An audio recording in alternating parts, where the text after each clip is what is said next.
Thank you.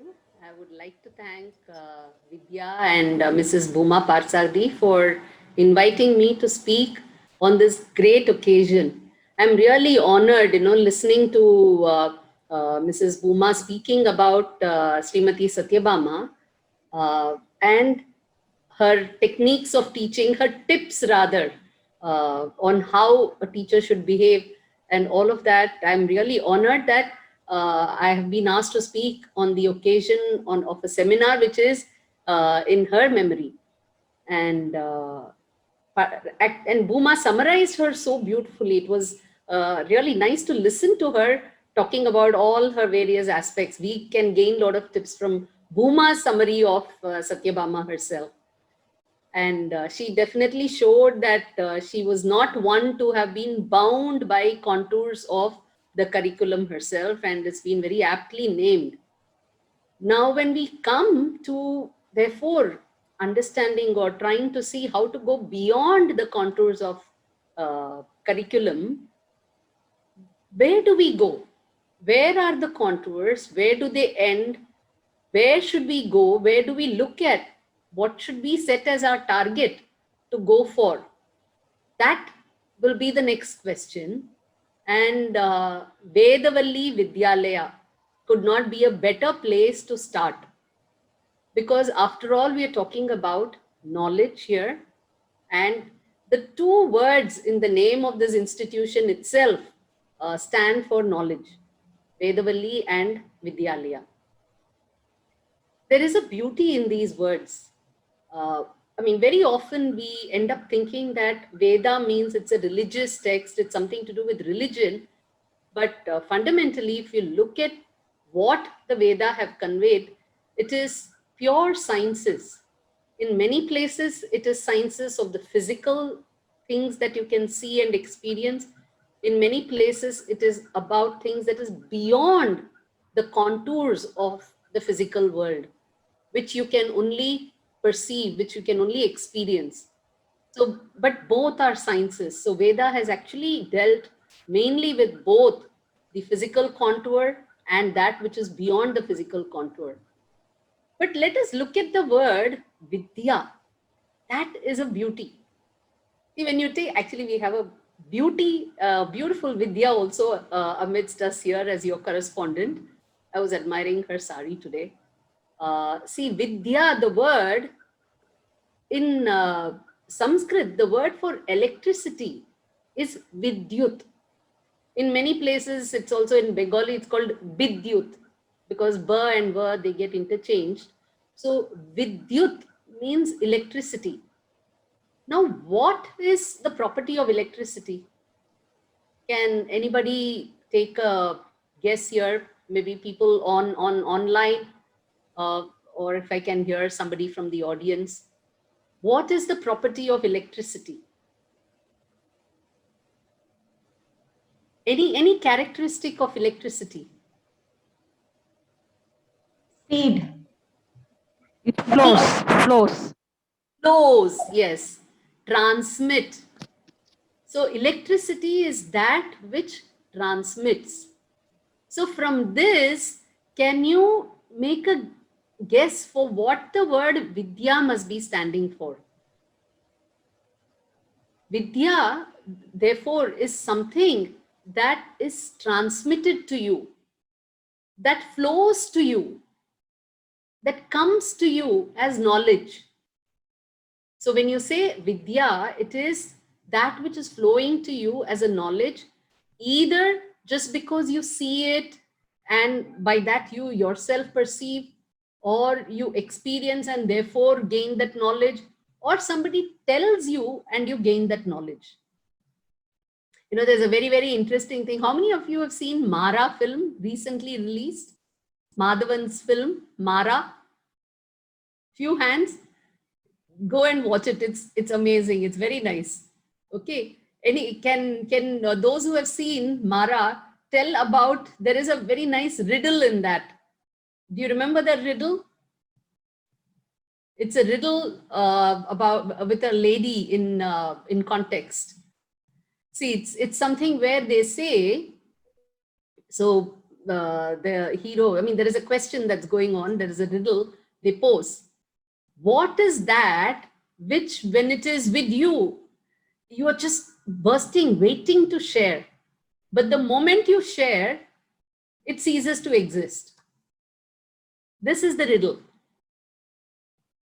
It is something which, when it is with you, you badly want to share. You can't wait. You can't keep it to yourself. You can't wait to give it out. But the moment you give it away, it ceases to exist. Any guess? Secret, ma'am. Secret. Yes, secret. But look at the other side of secret. The moment that secret is shared, the knowledge grows. So the knowledge, so instead of one person knowing it, now two people know it. And as they share, that many more people know it. And knowledge is something that you cannot keep to yourself. If you know it, you have to share it. So that is the beauty. So Vidya, you have to share. If you have it with you, you share, you transmit, and with that, it grows. So knowledge keeps growing. So can there really be a contour for knowledge? Can it be bound? It just can't be bound. And the other beauty is we say knowledge, know. And what is the root for this word know? It is the Latin word gnostic. No, G-N-O. It is from that you get the word like gospel and so on, which means that which contain knowledge. So gnostic, agnostic. So you know you are aware, you're not aware, agnostic. So that, look at the similarity with the Indian word jnana, jnanam, which is knowledge. Aren't they similar? They share the same root. Jnanam, know, K-N-O-W. So, but what is jnanam? But we also have so many words. So we have seen there is a word vidya, which we use for education. There is jnana. We also use vijnana. We say prajnanam. So what are all these different kinds of jnanam, which all are rooted in jnanam? And when you talk about Vidya again, look at how the Indian thought has depicted this idea of Vidya and education and knowledge. Who are the two divinities who are used to depict knowledge in the Indian civilization? There are two divinities, a male and a female, consorts of each other. Brahma and Saraswati. The children just sang beautifully, Guru Brahma. So Brahma and Saraswati. See, your contours expand when you keep asking questions. You should now ask the question, why are they called Brahma and why are they called, why is she called Saraswati? Why is he called Brahma? And why are they connected with knowledge? Why not Vishnu and Lakshmi or Shiva and Parvati? They are, of course, connected with knowledge in different ways, but the moment for symbolizing knowledge, we have used these two divinities, Brahma and Saraswati. That answer lies in their name itself. The word Brahma has the root Brah. Brah means to grow, to expand. And what is that? That is space. Brahma stands for the space. That is why the universe is called Brahmandam, Brahmand. Because it's also an andam. It's visualized as a form of a egg, a whole sphere. So Brahmandam, a space which is like an egg. And it's not a simple space. It is a huge space. That's why Brah, the big temple in Tanjore, what is it called? Shiva temple in Tanjore. Anybody? Bragadishwarar. Brahadishwarar. Why is he Brahadishwarar? The clue lies in how I describe the temple. The big. It is one of the largest temples. So Brahad means large, huge. What is the word for Jupiter, the planet Jupiter? Brihaspati. So that which is huge. Greater Bombay, Brihan Mumbai. Brihan means huge. So Brahma means huge, huge space, infinite universe. The space which is the infinite universe, no contours to it. And what is contained in that Brahma, that space? Of course, all our universe, all the planetary bodies, that which we can see, that which we cannot see, which we can perceive, which we cannot perceive, all that is there. But along with that, when you know something is there, what is there? Knowledge. When you know, there is knowledge. So this infinite universe has knowledge in it. And that knowledge is the Saraswati. She is because the word Saras means a reservoir, a container. It also means graceful. So Saraswati represents that reservoir of knowledge which is lying within this entire Brahmand. So the Brahmandam, the huge universe and the entire body of knowledge is the Saraswati, and she is graceful to show that the vidya that she transmits, the knowledge that she keeps giving away, keeps flowing continuously. So that is the beautiful metaphor between Vidya and her connection with Saraswati and all their connection with knowledge, which fundamentally has no contours, just like Brahma. So this is how you have to look at knowledge, not as that which is embedded inside just textbooks alone. Textbooks, see, when you have an experience, the moment you articulate that experience, you already lower the experience, you lower the content, the richness of the experience, you lower the amount of information you are giving out about that information. The knowledge of the experience is reduced when you talk about it. And when you write about it, it is reduced even further because it loses all the intonations, the expressions, the facial expressions and the mood, the tone of your voice. So many things communicate. See, like the Madam Satyabama had said, don't scream, just speak softly because that makes them want to pay attention and hear. So that intonation, the voice also carries the knowledge and the information, it carries the mood. And that is lost when you write. So if you rely only on the written textbooks and written material, then you are really looking at a very, very limited form of knowledge. And if this knowledge that we call jnanam, you take your body now. Can you separate out the physics, the mechanics, the chemistry in your body, the biology in your body? Can you separate out everything from your body? You cannot. So it is similar with the entire world, which is nothing but the body of knowledge again. It is hard to separate out and say that this is physics, this is maths, this is chemistry, and they are all in separate buckets, or even social science, or even arts for that matter. They are all integrated. And that integrated knowledge is jnana. But yes, we cannot understand everything in whole. So we start looking at it in detail. And that is when we get into Vijnana. Vijnana, which we say is the sciences. Vijnanam is the sciences. So V means to penetrate.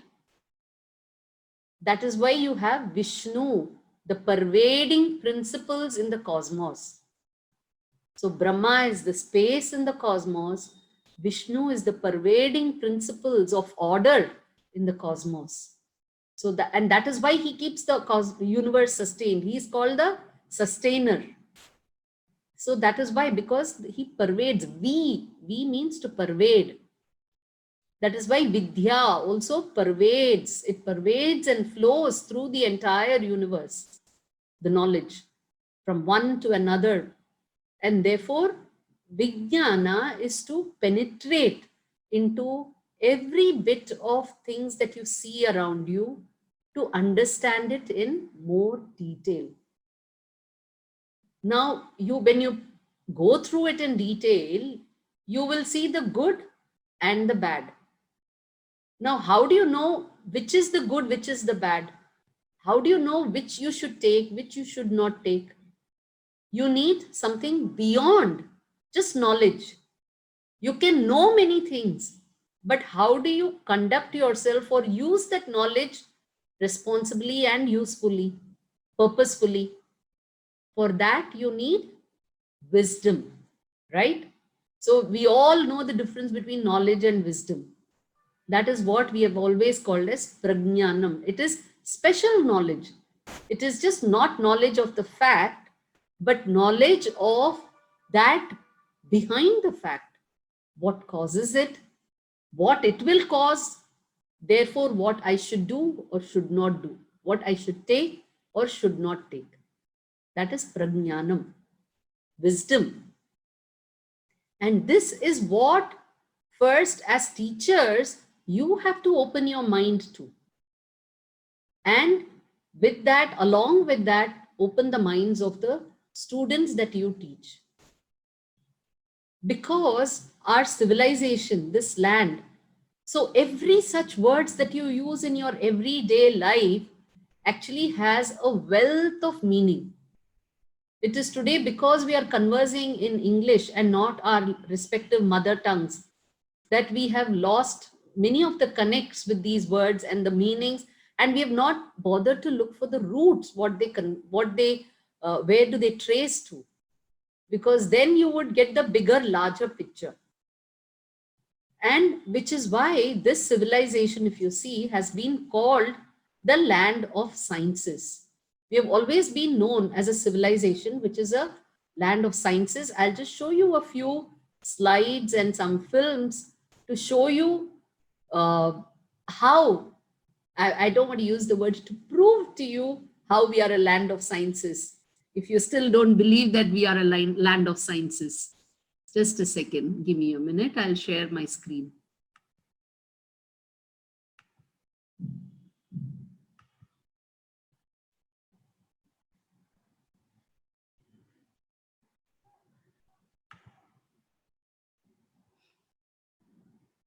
Okay, can you see my screen?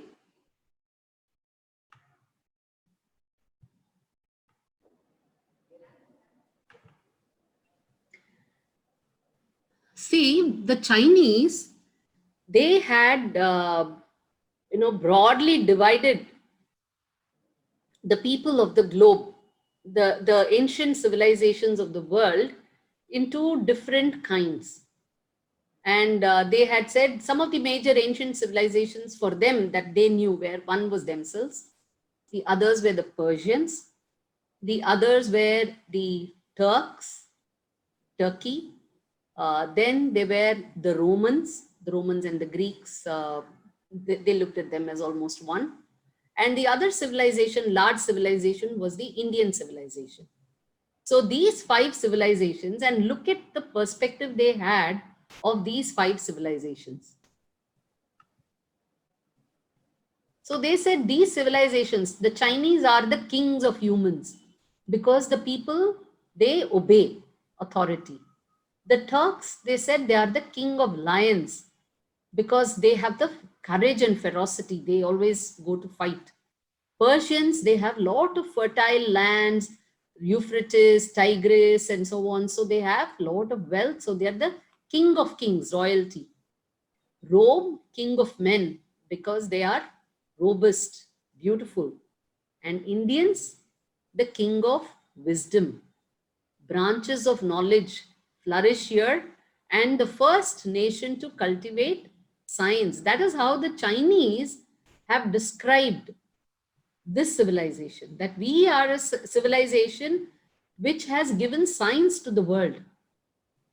So whatever we have done has been scientific. The knowledge we have had is scientific. This is further corroborated by another scholar of ancient times, is Andalusi, Sayyid al-Andalusi. And he's an Arabic scholar, but he was based in Spain because that time it used to be part of,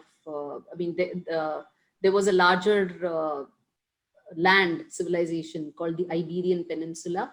So that was the situation. So he says the first nation to have cultivated science is India, which is a powerful nation having a large population and a rich kingdom. India is known for the wisdom of its people. Over many centuries, all the kings of the past have recognized the ability of the Indians in all the branches of knowledge. People referred to the King of India as the King of Wisdom because of the Indians' careful treatment of ulum. Ulum means science in Arabic, and their advancement in all the branches of knowledge. See, again and again, all the branches of knowledge. The Indians, known to all nations for many centuries, are the mental essence of wisdom, the source of fairness and objectivity. They are of sublime pensiveness, universal apologue, and useful and rare inventions. So he's saying sublime pensiveness. The moment you say sublime, there is no contour.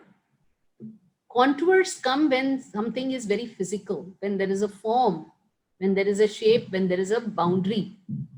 The moment you say it is sublime, pensiveness, and universal, that is when you get into rare inventions. So if you want to inculcate creativity, you have to go beyond the contours. Nothing. So all of this justifies how you have to go beyond the contours. You cannot stick only to what some people have thought and framed as a curriculum, because that is a guiding framework. But a framework does not make everything alone. Your skeleton is your framework. But beyond that, you have your skin, your flesh, and muscles. Each one develops, some develop more muscles, some develop more fat, some develop different aspects to make a different human body. And more than anything else, you have the mind inside, which gives you that thing to go beyond the contours. So the curriculum as such has to be only viewed as a guiding framework. The rest has to come from both the person who is giving the knowledge, so that the person receiving it in turn becomes an next transmitter. That is how electricity flows. It flows from one point to another point to another point. So each one takes and then transmits. You see the whole line of transmitters along when you drive on any road. And how did India get all of this? That is the question now. So if you look at it, we have always spoken about the feeling of quest in the Indian thought. This is one civilization which has encouraged questioning. It has always forced people to question. That has been the ethos of this land, but it has been a constructive questioning, because only a constructive questioning can lead to productive answers. So we have words, we have words like tarka and kutarka. Tarka means a good debate. Kutarka, kutarkama pesada. In Tamil, we just say kutarkama pesada, kudarkama pesada. Kutarka means don't just say something for the sake of saying, for the sake of arguing. Let it be a constructive argument, constructive questioning. Look at all the works that have come out because of this constructive questioning, starting from the Veda. So these Veda were actually composed by Rishi because they asked questions of the nature. They asked questions, they threw questions at the nature. Oh, why is this happening? Why is the sun rising every day? What is the sun? What is this other body that we see every night coming up every night? Why do things go from east to west? So each such question finally leads to an answer. So today, actually, we have been spoiled because all these people did the questioning for us. We are already sitting on a pile of knowledge. And therefore, we are not questioning. We are just accepting all that they gave us, which is fine. We don't want to reinvent the wheel, but we are refusing to question further and go beyond. So we are still stuck where our earlier generations gave us our knowledge. We are not going beyond. And there are inventions, there are a lot of technological developments, but you must understand, people have said that we are still using only 4% of our brain. 96% of our brain is still not used. In neuroscience, that is what they say, the capacity of the brain. Today, what an average human uses is only 4%. That is because we have stopped. By only a few people question, they come up with some inventions, but by and large, people have just accepted and they just keep following a very monotonous style of living. The Upanishads, they came about because the student questioned the teacher. So how many of us encourage our students to question us? Because we are scared that if they ask us something that we don't know, then what do we do? Why not search together? So that will make the child interested in and stick to his question. That will put them in the spirit of adventure again, of a quest. All the Upanishads are all, Upanishad means, Upa means near, next, ancillary. So Upanishad are those where the student has sat next to a teacher and both of them have engaged in a conversation where the student has asked questions and the guru has given the answers. Similarly, Purana is about a storyteller, and the storyteller keeps asking questions and leading and telling the story forward, taking the story forward. Ramayana came about because Valmiki asked Narada, is there one person in this universe who has all the characteristics of a good human being? And Narada says, yes, there is Rama, and write about it. Kaschit Sarga, which is a section in Ramayana, is all about questions that Rama asks Bharata when he gives him his sandals, Paduka, and tells him, you take them and you go and rule. He asks Bharata questions, and that is how he teaches him how to rule a kingdom. How does he train him? He asks him, as a king, will you do this or that? Do you know what you should do for this? So do you know, do you know, do you know, the do you know, do you do? That is Kaschit Sarga, do you, Kaschit. Similarly, Mahabharata, Yaksha Prashna in Mahabharata. Then you have Bhagavad Gita, that is all about Arjuna and Krishna, the questions between them. So on and so forth. If you see everybody, in fact, so much so that when Amartya Sen was writing, he wrote about the argumentative Indian. That is how he branded the Indians. He said they are very argumentative. But no, we are questioning, not so much just argumentative. All of this has come about because of constructive questioning. It's not just a plain argument for the sake of argument. The Samudra Manthan itself, while on one side it is symbolized as the ocean and a churn between Deva and Asura, it is actually a churn in your brain as well. It is a churn, it is a debate between two sides of thought. And finally, one of the thought, one idea wins over the other. And that is your Amritam that you get. Why is it Amritam? Even in your mind, when your churn is happening, how do you equate that with the Samudra Manthan? Samudra Manthan is that Kadayar, the Tirupar Kadal, Kadayar, the churn of the ocean. And what came out of it was the nectar of immortality, Amritam. Why is the churn in your mind also yielding Amritam? Because the thought that you finally choose, the option you choose, and the act you do are immortal. You can't reverse it. So in your churn, mind churn, what you do at the end of the decision-making process is irreversible. That is why it's immortal as well. Then even many philosophers, all the philosophers of India have encouraged thinking. And that is how you find that this civilization has brought about a body of knowledge. Lot of knowledge has come about.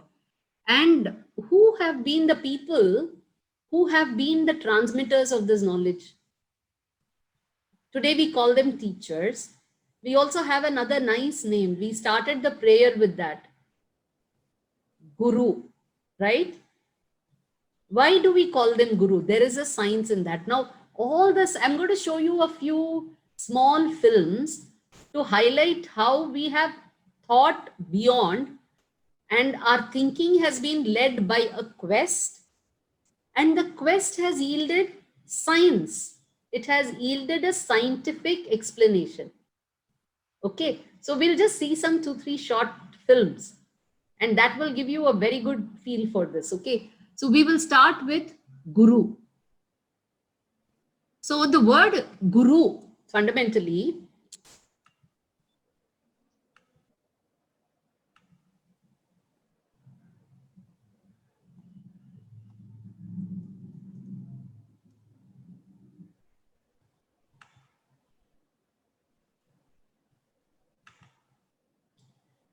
see, we all talk about gravitation, right? And we attribute it to Newton, correct? Isaac Newton, we say he founded the laws of gravitation. He invented gravity because he was looking and contemplating at why is that apple falling down and not going up, correct? But do we all know of this fact that there has been a term called Gurutva Akarshanam? Gurutva Akarshanam means gravity, gravitation. This is an Indian word for gravity, much, much before it is there, right from the Vedic times. This word has been there. The knowledge about this aspect has been there. Gurutva Akarshanam. Now look at the word gravity and Gurutvam. We all know, we use the word Gurutvam, right? The Irpa Shakti that we have, I mean the pull of the earth is Gurutvam. Look at the similarity between gravity and Gurutvam. Aren't they similar in sound first? Point one. Yes? Yes, ma'am. You can say yes, yes. They're similar in sound. They seem to have a common root sound. Gurutva, gravity. They could have called it something else. They could have said levity. Means that also means something to do with rising and falling, or something else they could have used. Why do you use the word gravity and Gurutva? And the concepts are also same. They both talk about the same pulling aspect of a body of mass, earth in this case. So it shows how the knowledge has flowed, the vidyut, the vidya has flowed. From this land of science, it has gone. That is one point. But the other fundamental point, which is more relevant to you all, is this Gurutva. What is the root for this Gurutva now? It is the word Guru. Gur. Now, what does the word Guru and Gur mean? Especially in connection with gravity. Gurutva. If you look at it, why did the word Gurutva come to mean that which is a force that can lift and pull and all that? The force that attracts. It's because of the root word Guru. The word Guru means that which lifts, that which pulls up, pulls towards. So that is the reason why our people called those who elevate somebody else in knowledge as a guru. In knowledge, in character, in proficiency, they're all called guru because they elevate the capability of the person to whom they transmit the vidya. So by transmitting the vidya, they elevate them and they are therefore called guru. And the planet Jupiter, which we just saw earlier as Brihaspati, meaning the largest planet. See, look at the amount of astronomy they knew. They had called Jupiter as Brihaspati because they knew it is the largest one. And this Brihaspati is also called Guru. We say Guru, right? Guru, Vyaran, we say Guru. Because it is large and it also exerts the maximum pull. Look at the intricate connect between the words, the concepts. Now, if you teach these to your children, won't they remember these things so well? Won't they see that integrated picture, which is what the world is all about? This gravity, will you now, the word Guru, will you put it under physics, or will you put it under languages, or will you put it under spirituality? Where will you put the word Guru now? Hard to say. Or will you put it under biology because it is a big mass? No, because it's all integrated. And this kind of integrated knowledge is what was common knowledge in your, because of the words they use, the languages they use. Today you have to specifically explain the word gravity. But if you relied on local languages, then some of these concepts come directly. So it is very important. So while we also teach our children English, please do not feel inhibited and and refrain from using local words to explain the concepts to them. It will go in much better. They'll be able to relate many more things with that. Look at this particular. Now I'll show you the film.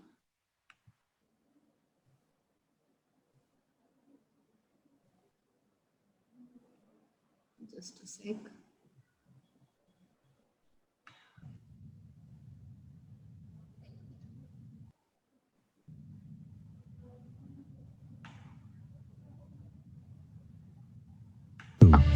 And gravity. The world credited Sir Isaac Newton, the English astronomer, mathematician and physicist, with discovering gravity. When in 1687 he published a book called Philosophia Naturalis Principia Mathematica, in which he presented his theory of universal gravitation. But gravity is a concept that ancient Indians have known for longer. Indian scriptures lend a lot of importance on Guru, meaning assertive and influential, and is thus a title given to a person full of knowledge, who guides his disciples' minds and thinking by teaching them. Guru is the master who draws people towards him through his positive influence. Thus, Guru is the one who influences the subtle or sukshma. Ancient Indian scholar and astronomer Paramahira further explains Guru as the name for planet Jupiter, which is the largest and heaviest in the solar system, exerting maximum influence on all other bodies in the solar system. In the larger sense, this makes Guru the most influential on matter. The concept of gravity can be found way back in Guru Gita by sage Vyas, where Parvati asks Shiva, "You are the Supreme, but who is it that you bow to?" To which Shiva replies, "It is to the all-pervading Guru Tattva that I bow down to."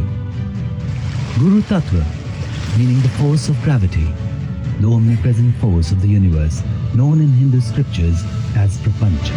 From these mentions that go back thousands of years, it is clear that the ancient Indians had a deeper understanding of gravity, not just applicable to the earth or the moon, but as applicable to all astral bodies. Gravity is an ancient concept that Europeans came to understand much later, the home of knowledge, wisdom and philosophy for thousands of years.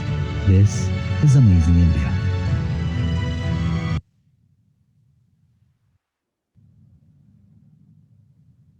So this is about Guru.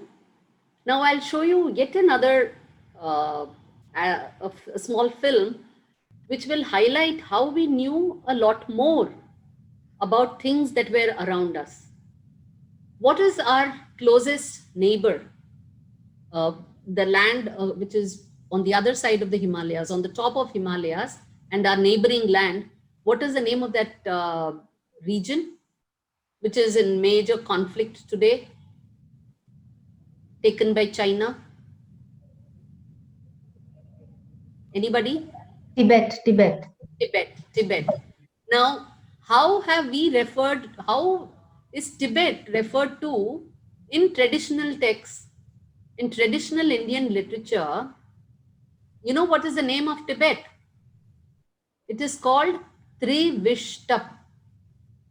See, many of us have come across this word Trivishtap, and it is supposed to, if you listen to Puranic legends and all that, they will talk about, especially when they talk about Ganga, they'll say she came from Trivishtap, and Trivishtap means heavens, Swargam, like that. So, but the name of Tibet in traditional language is Trivishtap.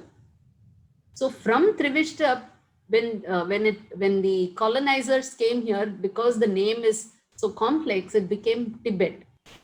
But why Trivishtap in the first place?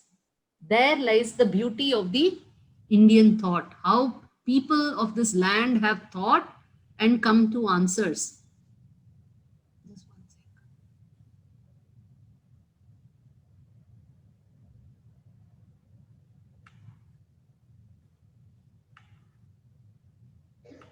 Relax यार, calm down. ये सब ना कहना आसान है, लेकिन अब करना भी। Urban companies massage at home, PP kit, पूरे सेफ्टी मेजर्स, जीरो स्ट्रेस। अभी बुक करो। Urban Company Big Home Rush. Get up to 60% off now live. Hurry, book now.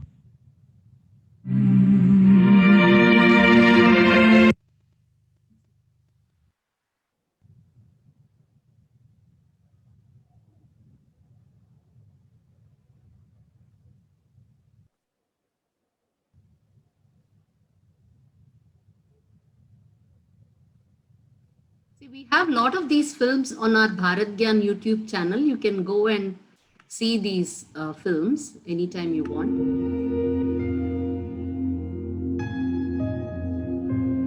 The land to the north of Himalayas is called Tibet. Tibet is called Trivishtap in Sanskrit language. How did Tibet get its name? The Indian plate, slowly moving northwards in the remote past, hit the Asian plate many million years ago. When it hit the Asian plate, it created a crumple. What came of this crumple is a massive range of mountains. This crumpled mountain range stretched from Tehran in Iran in the west to Hanoi in Vietnam in the east. This is what we now call the Himalayan range. This impact had created 3 crumple zones in this Himalayan range. The lower range is known as Shivalik, where life exists in abundance. The middle range is known as Mahabharat, the great range that encapsulates the northern borders of the land of Bharat.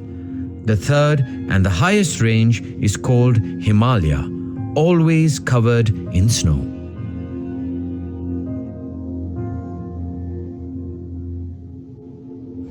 Because of these three layers or crumpled zones, the flat land on the other side of the Himalayas came to be called Trivishtup, meaning the thrice folded land. This word Trivishtup got anglicized and became Tibet.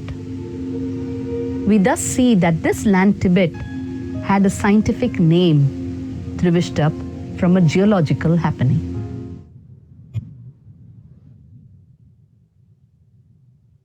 Isn't this beautiful? That our ancients had known about so much of geology to be able to therefore give an appropriate name to this land, which is on top of the Himalayas, but they also are saying how the Himalaya is three kinds of ranges: Shivalik, then the Mahabharat, and then the Himalaya, and then the plateau on top of this is Tibet. But have you ever known this? Do we ever question why certain names are given to certain things? For instance, why is this land itself called Bharat? Why is our land, India, we have two names. Republic Day is just coming now. So we have two names. We have called, the constitution says India, that is Bharat. Why do we have two names? Look at this.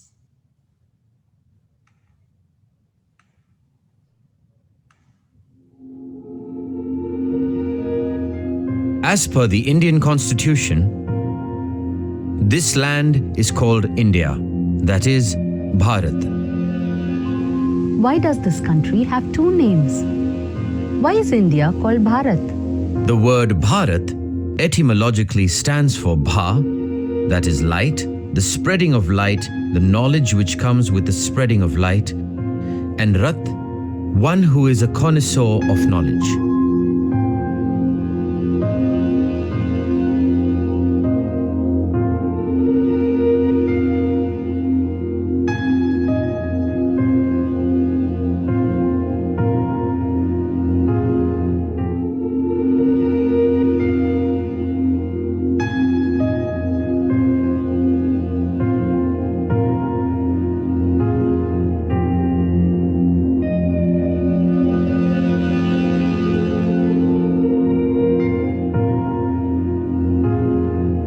The spread of this land is also expressed in the literature of the land. In the Rig Veda, Rishi Vishwamitra describes the people living in this land as Bharatam Janam. The word Janam means people, citizens. Bharat is the land where people relish knowledge. So fundamentally, we are all from a land where we have always gone beyond the contours. Knowledge has been important. We have been relishers of knowledge. We are still relishers of knowledge, as we all belong to this country called Bharat. More than a country, the civilization called Bharat. And therefore, it is up to us now to rekindle this quest in us, and therefore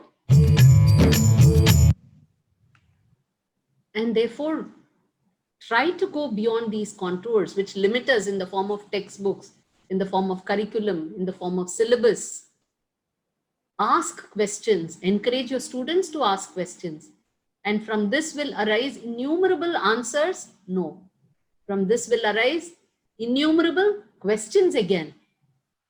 One question, the answer to a question will be another question. And that is how Vidyut will flow from one question to another question to another question. That's how Vidya flows. So I think with that, I would like to, open it up, because this is endless. I can keep showing you so many instances, and then I would be eating into the time of the whole program. So I can take any questions if you would like.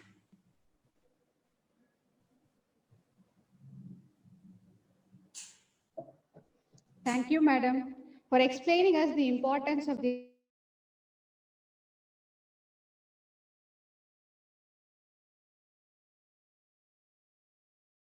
Swarna Surya in VVW and Ms. Gayatri in VVR.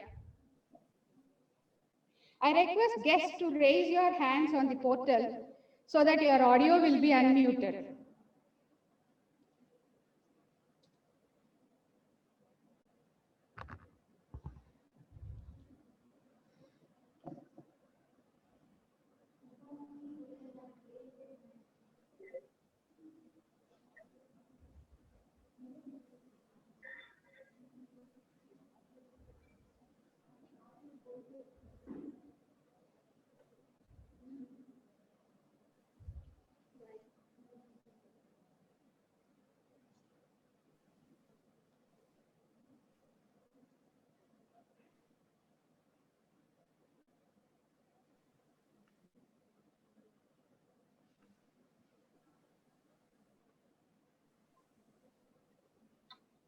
Hello, I ma'am. remember Bama madam actually in some of the gatherings, Buma, I think I've seen her. Hello, ma'am. Yes. This is Gayatri from VPR, ma'am. Yes. Yeah. Here I have a set of questions which was given by teachers to ask. Sure. Being a techno-savvy, that too after working for 20 years in IT field, what was that one source that eluded you to shift to rediscovering the myth and relate it to various subjects? Actually, the very fact that you are techno savvy or anything, itself means that you have a quest in you, because you're always trying to look for answers to problems. And the problem for me that arose then was I was traveling because of my work, and I saw how people of the world, they knew a lot about their own civilizations. They were showcasing their own civilizations far better. Whereas here we have so much of information, so much of knowledge, but we don't know, we don't take pride, we are not confident, and we don't display. And we have not passed it on to, see, we have to accept that unfortunately for about 200, 300 years, we were under the rule of colonizers. Therefore, our own indigenous knowledge systems were suppressed. And we were also in a mode of struggle. So a lot of our knowledge transmitting systems, what is education? It's a system of transmission of knowledge. So all our own indigenous way of transmission of knowledge that we had sustained for so many millennia, they all broke down. So our parents, our ancestors, 2 to 3 generations before us, they unfortunately did not have the luxury of being able to give us all this information in a collated form, because they have gone through a period of strife. So that is why we lost our connect. But now that we are able to stand on our feet, it is time that we try to take effort to collate it so that we can pass it on to coming generations. So we should not be doing that mistake and break this chain. We should try to join the chain back again.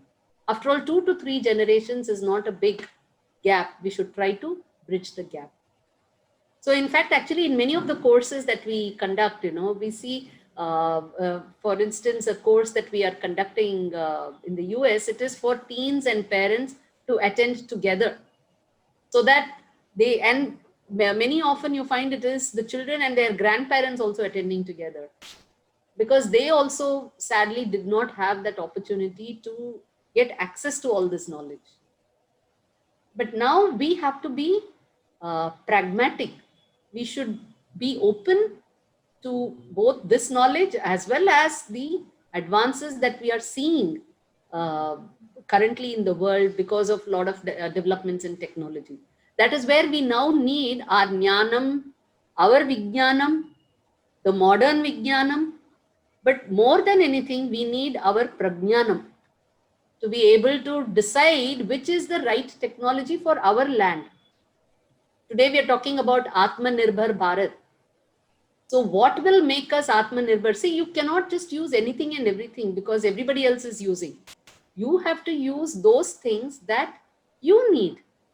And the needs vary from land to land, climate to climate, topology wise, and economical condition wise. So many factors influence. So what is your need? You have to determine, and you have to use the right technologies that will be conducive for your needs. So that is where the Prajnanam comes in.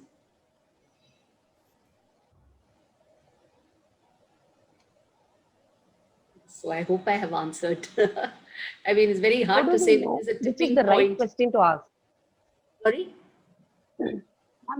Yeah. How do we know which is the right question to ask? Every question is a right question. Every question is the right question. If you don't know the answer, it is a right question.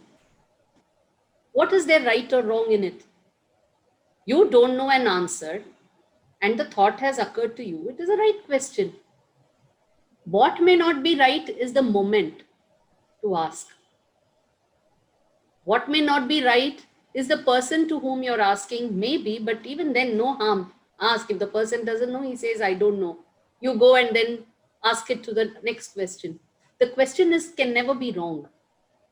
The moment can be wrong. The approach, the mode in which you ask could be wrong. So like we said, constructive questioning. If you're asking in a true spirit, no question is ever wrong. It can't be wrong. See, everything in this world, whether physical or subtle, is true. And if a question has risen, it has taken birth, that exists. That is also true. How can anything true be wrong? Everything is right. There's nothing wrong in the world. Okay. Ma'am, in this new system of education, how do we go back to the Indian knowledge system? I'm glad you asked this question. See, I think all of you must be aware now the NEP is coming in, right? NEP 2020. I mean, they've announced it. It has become, it's been passed by the cabinet. And as part of that, they are looking to revamp the way education is to be delivered, the system of delivery, so that the Vidya, flow of Vidya is not bound by contours. Flow of Vidya is made, it's eased out with the use of a lot of technology as well. So in this, what I have understood is that it is going to be an integrated form. So you're not going to compartmentalize very rigidly and say this is only physics, this is biology, and never shall they meet. There are going to be a lot of overlap. The way in which you teach the subject, introduce a subject to a child will be integrated. I mean, very often I see that in the IB system. So in the IB system, they go by themes. So if they take something like rain or water cycle, then it is every aspect of water cycle, right from the vocabulary to the sciences in it, to the physics, to the little bit of chemistry that level of class can understand. So they all go by ideas. So perhaps your pedagogy might change. I don't know when they will do it, how they will do it and all that. But what I know is in one of the elements of NEP is introduction of something called IKS, Indian Knowledge System. So this IKS is something that they say should be integrated all the way in all the years through all the curriculum. So if you are teaching about water cycle, for instance, you have to also then impart to the child the knowledge that in India, I mean, there are many aspects of water from the Indian knowledge system that you can impart. For instance, you can tell the child that there are 100 words for water in the Indian vocabulary. And each word, why do they have 100 words? That means each word is slightly different. It is denoting different aspect of water. So you can expose the child to this, that water is not just water. Water has various aspects to it. So that little bit of the Indian knowledge also you will introduce when you speak about water. If you speak about cotton, you will also introduce something about cotton, because this land has been a land which has grown cotton for millennia, has traded in it, has been very good in exporting the finest muslins. So we have developed a lot of knowledge base around it. So you will introduce something about cotton to the child from the Indian knowledge system. It is that is how I have come to understand the NEP as I've gone through the entire policy, that you will also integrate. So with this, slowly, the children will also learn Indian knowledge aspects of everything that they are learning in modern sciences. And over time, the blur between, I mean, the demarcation between modern science and traditional science will blur. Science is science. So they will learn how to see it from a very holistic perspective. Take knowledge from the past, from the present, add their own imagination, innovation to it. So slowly that will widen up. They will start going beyond the contours.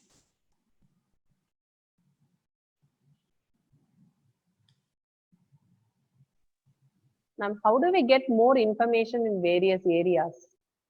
Like Now, as you have introduced so many words to us and you have connected it to various fields, but being a teacher, how do I get more information? Yeah, we are working on that at Bharat Gyan. We are trying to do something towards this end. How to help bring this Indian knowledge to teachers like you all, so that you all can introduce it in turn when you teach in classes. Yes. So we are working on that, and very soon we hope to be able to bring something to you all. We are so happy to hear this, ma'am. And ma'am, as the Indian knowledge system developed in the past 400 years, ma'am, has it been developed in the past 400 years? Has it been developed? Yes, Yeah. Now that's the problem.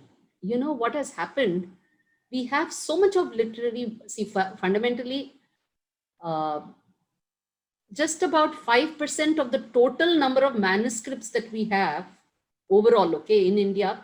People have taken, people who work on manuscripts and all that, they have done a lot of work, and they have identified that, assume that you have X amount of manuscript, only 5% of this has actually been read, and documented. See, manuscripts will typically be in palm leaf, and palm leaves normally have a life of just 500 years. So in ancient times, what they used to do is every 500 years, there were families who would sit and, take the old palm leaf, see from that and write it down in the new palm leaf. They were Xerox. They were doing Xerox of palm leaves in olden times. But over the last 500, 600 years, the tradition has been broken. We haven't copied those palm leaves and taken it forward. So many of them are rotting. And some of them, they have actually been kept as, because, oh, palm leaf, so keep it in puja and all that kind of stuff.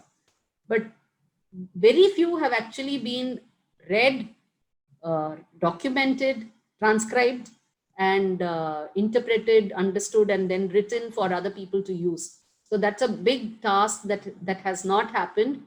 Secondly, whatever such literature was there, they have, see, if you take the Mahabharata, or the Ramayana, for instance, there is a lot of geography, there is a lot of history in it.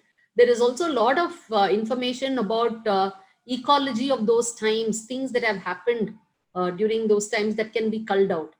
But those kind of research or work has not been done. People have used them more for the literature, the poetry in it, the Sanskrit language in it, and so on. So therefore, if you look at development, yes, we have continued to take the texts along, but it is only now in the last, I would say, like some 20, 30 years, that people have realized that there are sciences, and people are trying to work and understand, use these texts and do some modern research on them. Ayurveda, to an extent, has actually seen a lot of advancement. Yoga, in that sense, has seen a lot of advancement. But other texts, we'll have to slowly bring them back into modern research context. Yes, ma'am. How can we attract children to learn beyond when they restrict themselves to stick onto the textbook alone, ma'am?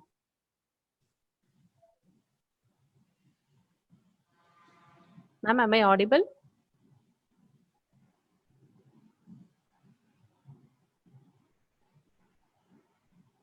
Ma'am, am I audible?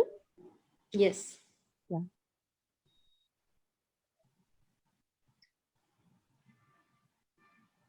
Ma'am, like how can we attract children to learn beyond when they restrict I themselves didn't get to your stick on the question. text? Sorry. Was there a question? Yes, yes, ma'am. Can you put it on the chat? Yes, yes, ma'am.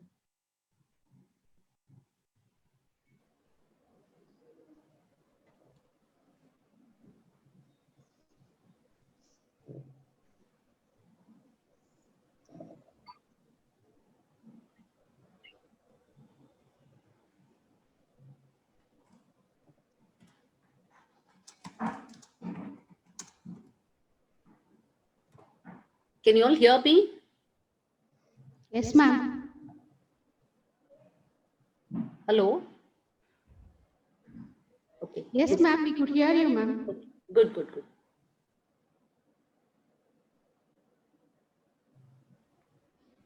Any other questions?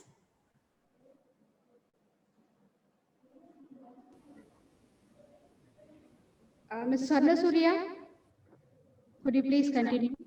Ma'am, you rightly defined the hidden meaning of what Vidya stands for. We feel proud and encouraged to be a teachers of this institution. Thank you, ma'am, for enlightening us in this regard. And the question is, ma'am, you said imparting knowledge has to be both holistic and integrated. Even after constant effort, we feel we have not achieved enough. Your suggestion for us, ma'am. You will never feel you have achieved, and that is the beauty of knowledge. Knowledge you can never achieve. There will always be the quest. So long as you feel you have never achieved, then you're on the right track. Keep going. I see a question. How can we attract children to learn beyond when they restrict themselves to stick on to the textbook? That is, you have to actually probe and ask them. See, the moment you ask those questions to them, they will slowly start looking up to you than just the textbook. If you are saying the same thing that is in the textbook, they would rather just go to the textbook. You have to give them more than the textbook. In fact, you should talk a lot more away from the textbook, and the textbook should be something that they go to only later, afterwards, when they go home, as a augmenting stuff. If you just do what is the same thing that is there, they won't even want to attend your lecture. They'll say, oh, anyway, I can go home and read the same thing. So you should be different from the textbook. You cannot be the textbook. Thank you, ma'am. The next question is, what do you mean by Bharat Gyan? Why did you select this name for your organization? Is there any specific reason? No, it just came. Actually, if I tell you the way this name came about, you will just laugh. This name we thought of, my husband and I, when we were traveling in a tram in Germany. After looking at so many such expositions, every time we used to travel abroad, we used to make it a point to go and visit all these museums and expositions to see how people are showcasing their civilization. And once while returning, we felt so dejected. We said, we have to do something. So when we get back to India, let us take some steps. And we started building up what we shall call our initiative and so on. And then this name just came then. So, and it seemed to fit. It's knowledge of India. So Bharat Gyan. It's a knowledge of India. It's a knowledge about India. And in whichever language you say, it is the same. Bharat Gyan. Only thing, instead of Gyan, we made Gyan just so that we can attract the youngsters. It is, instead of Jnanam, Jnan, it is Jnan, Jnanam, Jnana in Kannada. But Gyan as just a cool thing to be a little hip. That's all. And today it seems to kind of dovetail beautifully with the Indian knowledge system.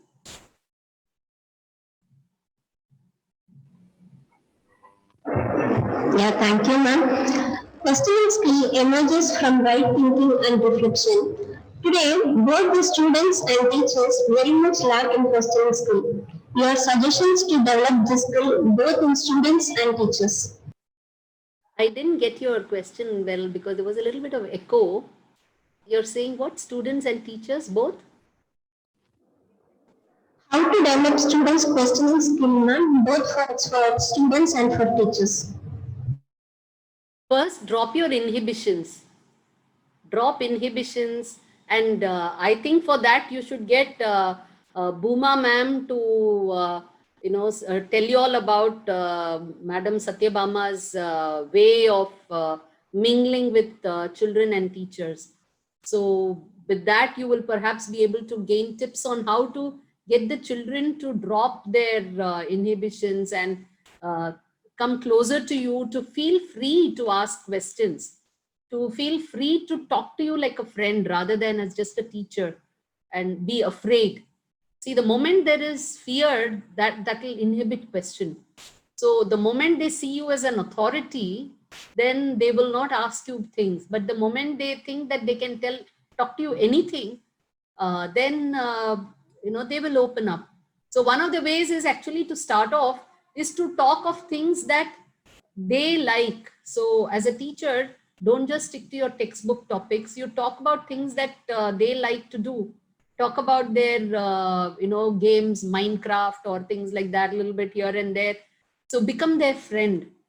Learn what the children like. Be relevant to them and their present day world. Become their friend.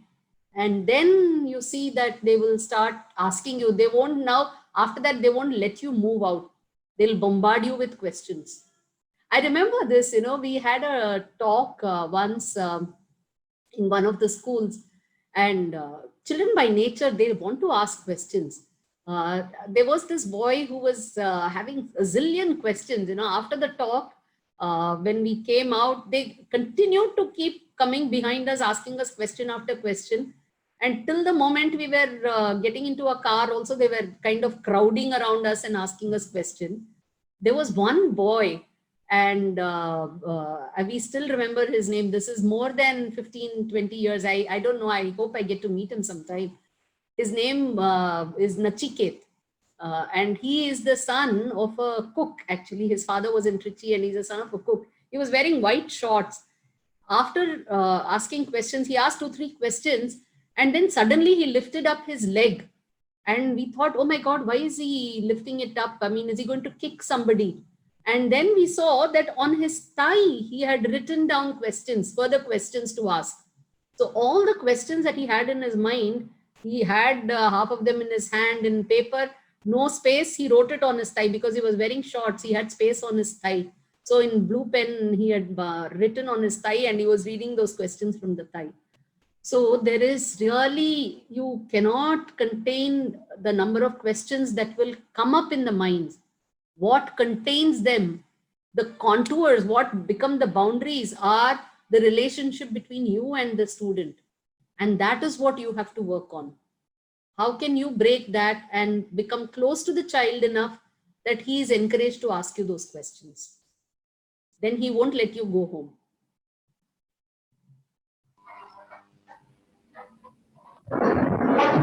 Thank you, ma'am.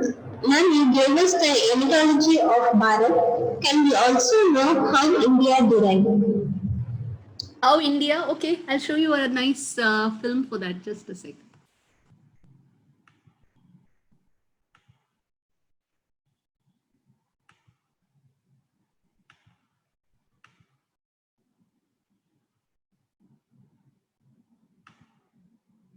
You can go to this playlist, Bharat, that is India, which is just one moment.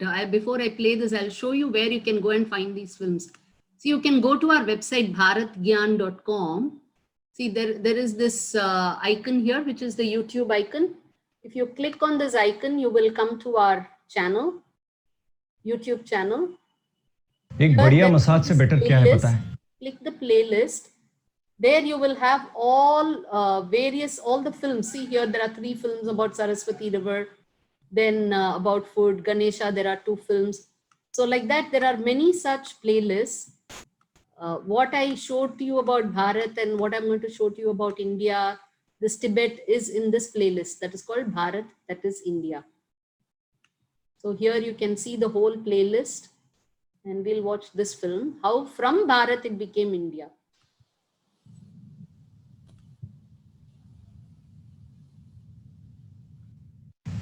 How and when did Bharat get the name India? In the Persian language, the syllable sa was pronounced as her. So the Persians and Arabs who came east towards the river Sindhu called the land around and beyond the river Sindhu as Hind. From this came Hindu, Hindustan. As the word Hind traveled west towards Greece from Persia, in the Greek language, H was interchangeable with I, thus Hind became Ind, Inde. Greek scholars of 200 BCE, Huizinga and Ptolemy both show India as Indi in their maps. Thereafter, the term Indi, Inde, India came to be.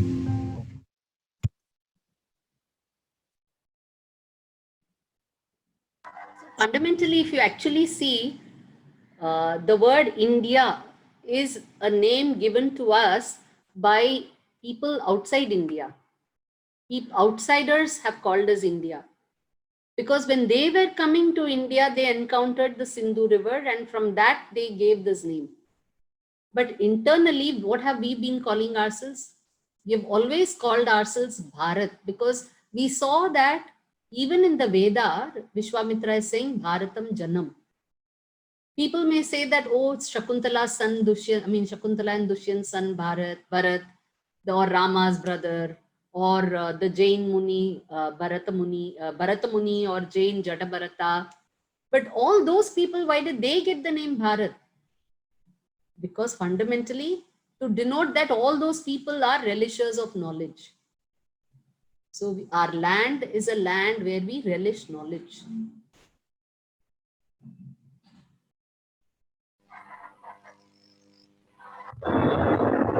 Thank you, ma'am. How Tibet is related to knowledge? And one more question is, are the rivers named with reason? Can you tell about that? Are the rivers named with reason? Yes, definitely. We normally think the word, the river Ganga, there is one Ganga, right? That's what, Ganga we think is one river. Fundamentally, Ganga, if you see, what it means is, it has 2 aspects to it. It means Gagan se Gagan. So from the sky back to the sky, it denotes that which goes through water cycle. And it is also something which is denoting a perennial river. So Ganga is all perennial rivers are Ganga. If you go to Colombo, there is a river which is called Kelani Ganga. Actually, it's Kalyani Ganga. There are many Ganga. In India itself, you have Vain Ganga, Vriddha Ganga, so many other Gangas. And in Ceylon, you have another Kali Ganga, Kalu Ganga or Kali Ganga. So Ganga actually means just that which is a perennial river, because it flows all through the year because of the melt of the ice. The Yamuna river has a beautiful meaning. What is the meaning of the word Yam? Who is Yama? Who is Yama? God of death. Yeah, what does he do? He takes the souls. He takes away. He takes away. He controls.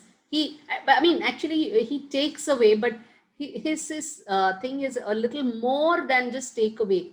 He regulates, because now you come. I just want to take you to one other aspect, which is actually, let me just play. Am I taking up a lot of your time? Okay, I'll just quickly just say it. I won't show you the film. The word heart, what is the Indian word for it? Hridayam. Iridayam, Hridayam. That comes from three parts actually. Hira comes from the word, from the root harati, means to take. Da comes from the root dadati, means to give.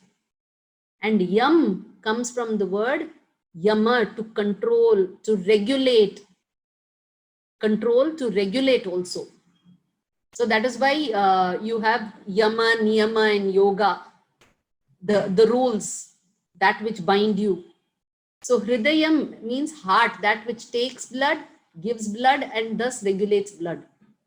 So yama, he takes your soul and he also regulates, because as per Indian thought, the souls keep moving from one life to another life and so on. So it's also a regulator in that sense. So the river Yamuna, if you see, is also one that takes. There is not one Yamuna, there is yet another Yamuna in Northeast India. There are many, 2-3 Yamunas. And if you look at these Yamunas, they are fundamentally rivers which have taken away waters from one river and joined another river.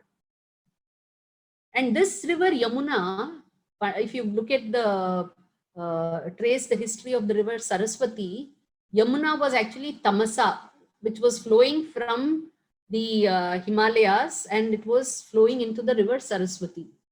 Then due to some tectonic movement and major earthquakes, this path got blocked and this river started flowing westwards and joining Ganga. So it took the waters which were meant for Saraswati and went and joined Ganga.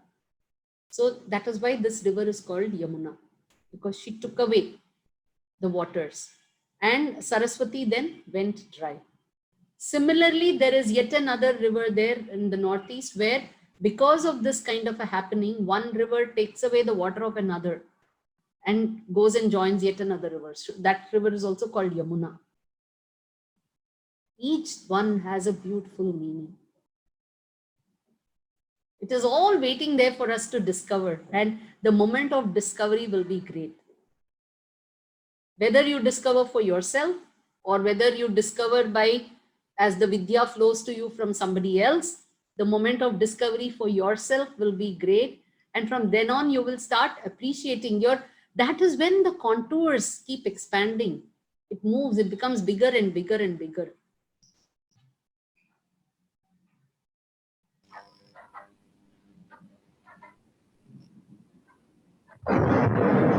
Thank you, ma'am. Who is your greatest source of inspiration, ma'am?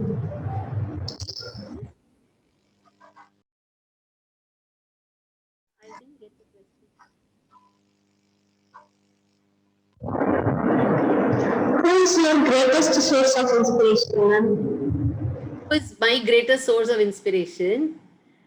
Actually, you know what? I think it's nature. It's nature. Every time I go out and stand, I look at the sun, I feel inspired. And then everybody I meet, I feel inspired. And every talk I give like this, I feel even more inspired. So, I mean, inspired by everything in that way.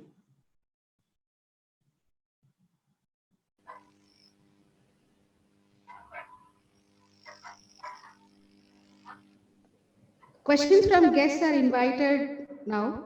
Please raise your hands to unmute.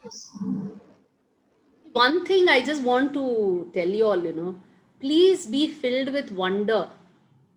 Anytime you look at anything, just feel happy and just wonder. The wonder is enough to, put umpteen questions and put you in a frame of constructive questioning because of appreciation. It's wonder which will actually make your thoughts grow. Wonder how it happened, who made it, why did it happen, how was it doing this? Even if you see a small tiny frog leap, wonder at it.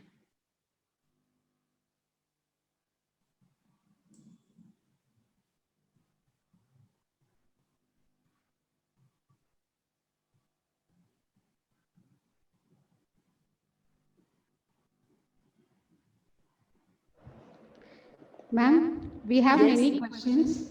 We'll write and post it, ma'am.